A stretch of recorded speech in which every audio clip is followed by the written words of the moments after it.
The rain poured down like tears from heaven, each drop tapping against the school's windows as if mourning something unseen. Inside, the hallways gleamed under dim lights, freshly mopped by the quiet figure of Mr. Lewis, the school's janitor. He was in his late 60s, his hair a silver crown of years, his hands cracked and rough from decades of labor. Every day, he arrived before dawn and left long after the last child had gone home. Yet, few ever noticed him. The world hurried past, laughing, shouting, never pausing to see the man who silently kept their world clean. That afternoon, as the lunch bell rang and the cafeteria filled with noise, a young boy named Ethan sat alone, his stomach empty and eyes downcast. He had forgotten his lunch again. Mr. Lewis saw him from afar, hesitated for a moment, then reached into his small brown paper bag. Inside was his only meal, a simple sandwich and an apple. Without a word, he placed it gently in front of Ethan. "Sir, you'll stay hungry," Ethan protested, looking up with surprise. Mr. Lewis smiled, his voice soft yet sure. "Kindness never leaves you hungry, son." Ethan's eyes welled up. As he ate, he saw something he hadn't seen before, a man who had nothing yet gave everything. That simple act imprinted itself deep in his heart, a lesson greater than any taught in class. Later that evening, Mr. Lewis returned to his tiny one-room home.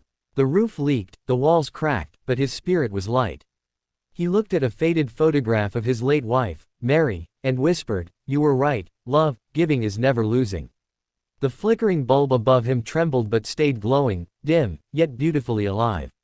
Years slipped quietly through the calendar like pages in the wind. Mr. Lewis kept sweeping those same hallways, his back now more bent, his steps slower, yet his eyes still gentle and kind.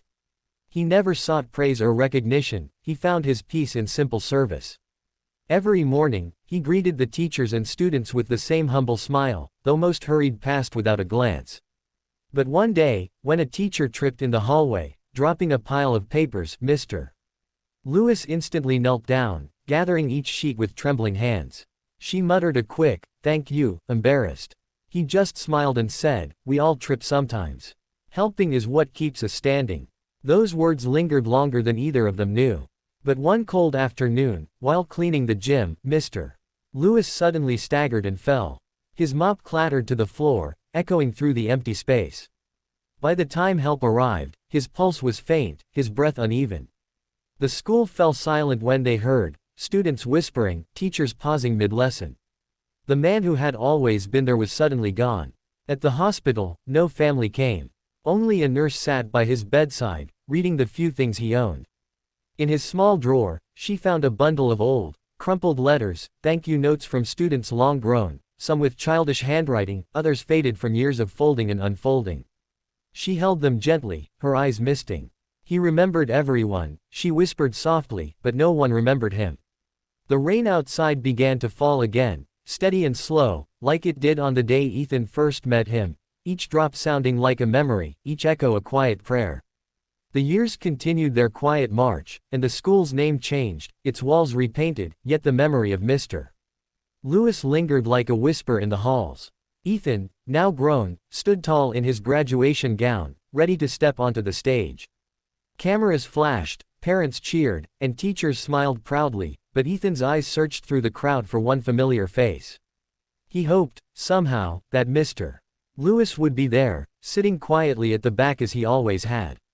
But the seat remained empty. When Ethan took the podium, his voice trembled, heavy with emotion.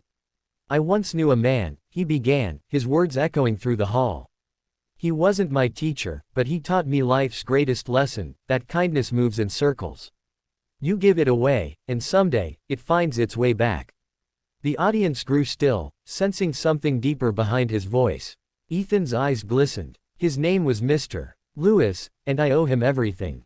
Applause followed, soft at first, then rising into something that felt like gratitude reaching beyond the room.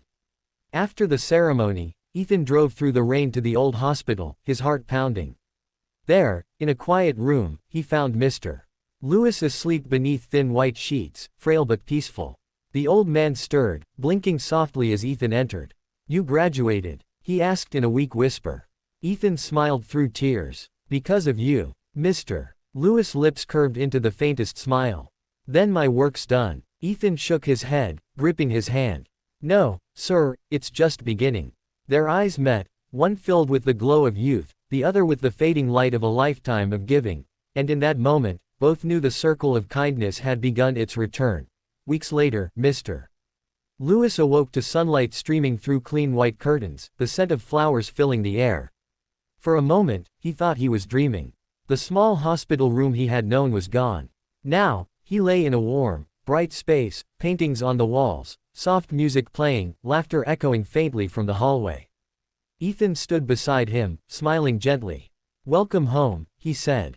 Confused, Mr. Lewis looked around. "Home." Ethan nodded. "You're in a private care home now.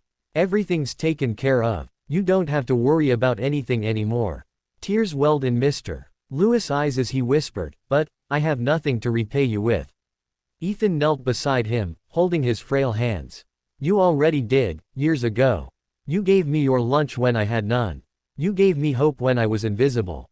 Now, it's my turn." Each day that followed became a gift. Ethan visited every morning, reading aloud letters he had collected, messages from former students whose lives Mr. Lewis had quietly touched. He fixed my locker. He listened when I cried. He called me, champ, when no one else did.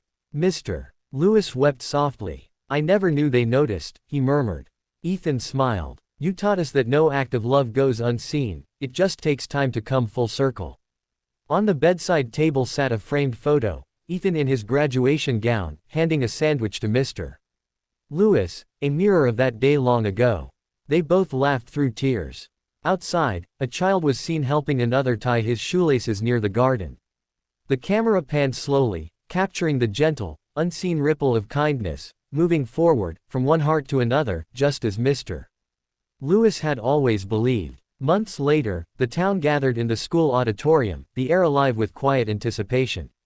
Children held flowers, teachers whispered fond memories, and a new bronze plaque waited beneath a silk cover at center stage. Ethan stood there, older now, confident yet tender in his voice. "We're here to honor a man who never asked for anything but gave everything," he said softly. The curtain fell away, revealing the plaque. "In honor of Mr. Lewis, who swept floors, hearts, and souls clean." A hush spread across the room. Even the smallest children fell silent, feeling something sacred. Ethan continued, his voice trembling with love. "He didn't change the world in one grand act. He changed it in thousands of small ones, each done quietly, humbly, and with love." In the audience, faces glistened with tears, students, parents, and even teachers who once rushed past him without noticing. A gentle breeze moved through the hall as sunlight poured through the tall windows, wrapping the room in gold. The camera drifted to the corner where an old mop stood, clean, polished, leaning quietly against the wall like a loyal friend. It glimmered faintly in the light, a silent symbol of a life that had mattered. Ethan stepped down from the stage, looking up as the sunlight caught his eyes. In the soft voice of a narrator, the story closed. Kindness never dies. It moves in circles, leaving a part of itself in every heart it touches. Outside, the rain had stopped. A rainbow stretched across the sky, calm, gentle, eternal, just as it had years ago when a poor janitor offered a hungry boy his only lunch. The circle was complete. The world, quietly, was better because Mr.